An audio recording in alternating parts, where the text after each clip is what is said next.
We're going to do a Golden Age CGC unboxing. There is one rather rare Golden Age book in this box. We're going to take a look at its place in history coming up on this video from Bronzeville Comics.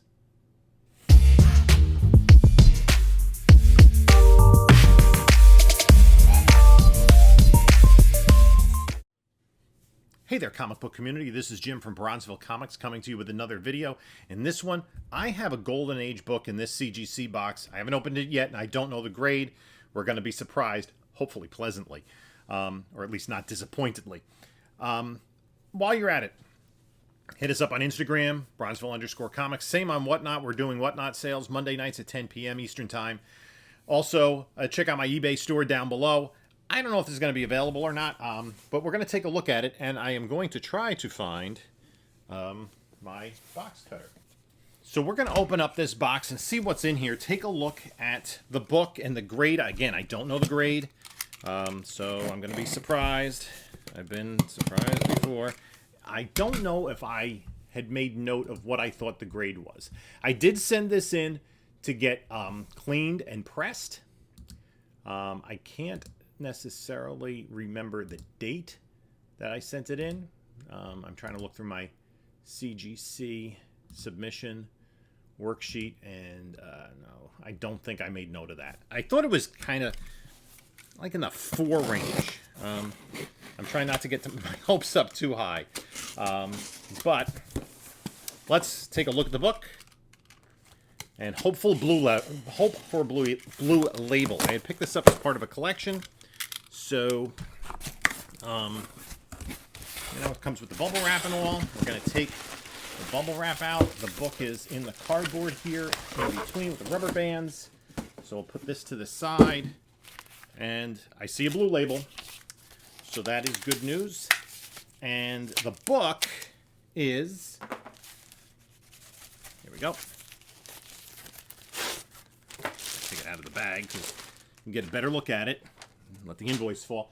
The book is Astonishing Number 3 from 1951. This is an Atlas comic, and it is an appearance of Marvel Boy. This is the first issue of Astonishing, which issues 1 and 2 were Marvel Boy. Marvel Boy would continue in the book through issue 7, and then it would become a horror book. And the grade here is a 4.0 off-white pages. So that's what I expected. Not a huge surprise. I did send it in to get clean and pressed, but you can see there was just, there's quite a bit of staining on the back here. Other than that, the book itself is in pretty solid shape. I mean, the staples there are pretty solid. Are they rusty? Well, maybe, but yeah, it was kind of the spotty damage there. But I'm satisfied with the grade. I'm satisfied that it's a blue label. So let's take a look at the grader notes and see what they say, just out of curiosity. And then we're going to take a look at this book's place in history. So the grader notes say moderate creasing to cover, moderate foxing to cover, moderate spine stress lines to cover. Moderate I think is about right. Moderate wear all edges of cover, multiple staple detached back cover. Huh. So I guess I thought it got killed more. I didn't think the staples were detached. I thought the book was pretty well intact. And I don't know what they mean by multiple staple detached. Anyway, so it came in as a 4.0. Now this particular book, if we look on the census, there are a total of just 39 universal blue labels on the CGC census of this book. This is a book from 1951. And at the time, Atlas Comics, which was the title of the company between Timely and Marvel. Marvel Boy came back again in a What If book in the 1970s, and then he was part of the New Agents of Atlas around 2005. He does have a connection to Quasar. So this particular book, the 4.0 is one of the more common grades. The most common is a 6.0. There's 6.0s, but there are only 11 of the 39 are above a 6 The highest single grade is an 8.5. So this is a tough book to get in grade, and it's a fairly scarce book to find. If we compare it to its contemporaries.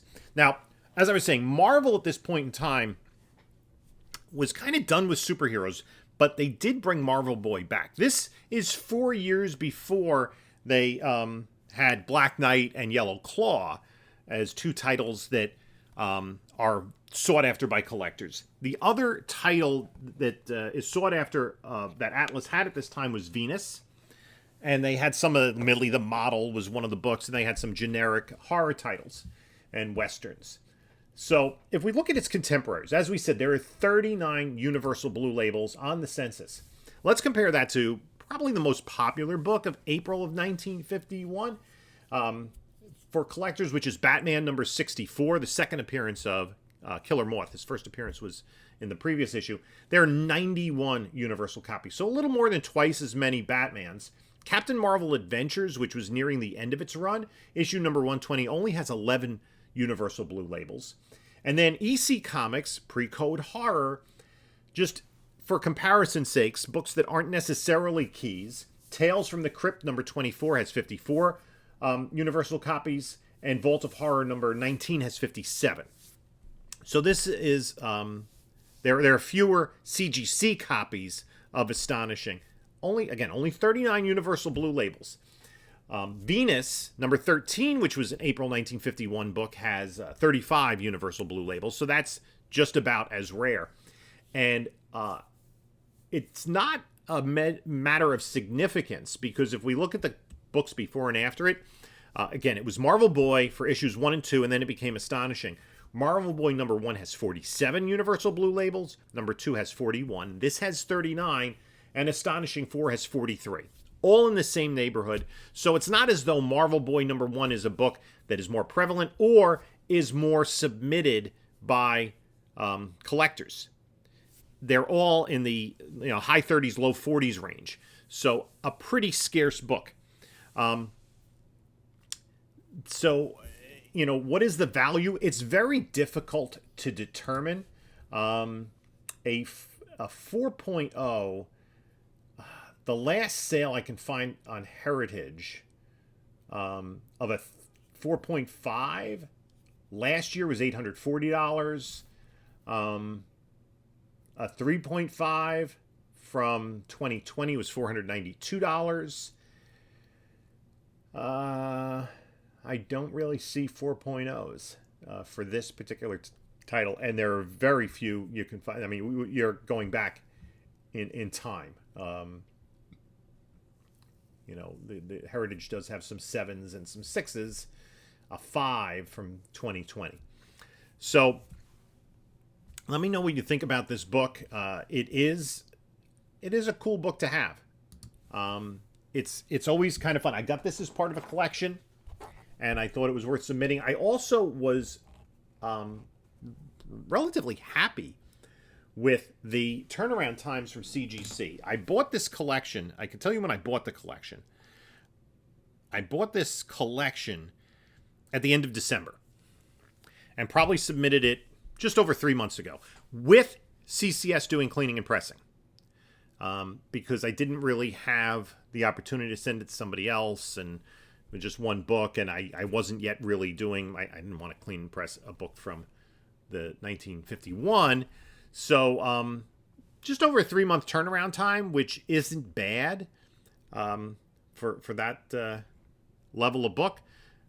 So let me know what you think about Astonishing number 3 with Marvel Boy. This is a really cool cover. I know Bill Everett was involved in the art. He did the cover, story and art. First issue number continued for Marvel Boy 2. So that's a Bill Everett cover. I think that's a pretty cool cover. A lot going on there. Some cool Marvel Boy graphics. So, Astonishing number 3 and a 4.0. That's my CGC unboxing for today. A rare book. So, we could take a look at a couple of other videos. I'll try to put up the video of this collection that I originally got it with, and until next time, this is Jim saying enjoy your comics.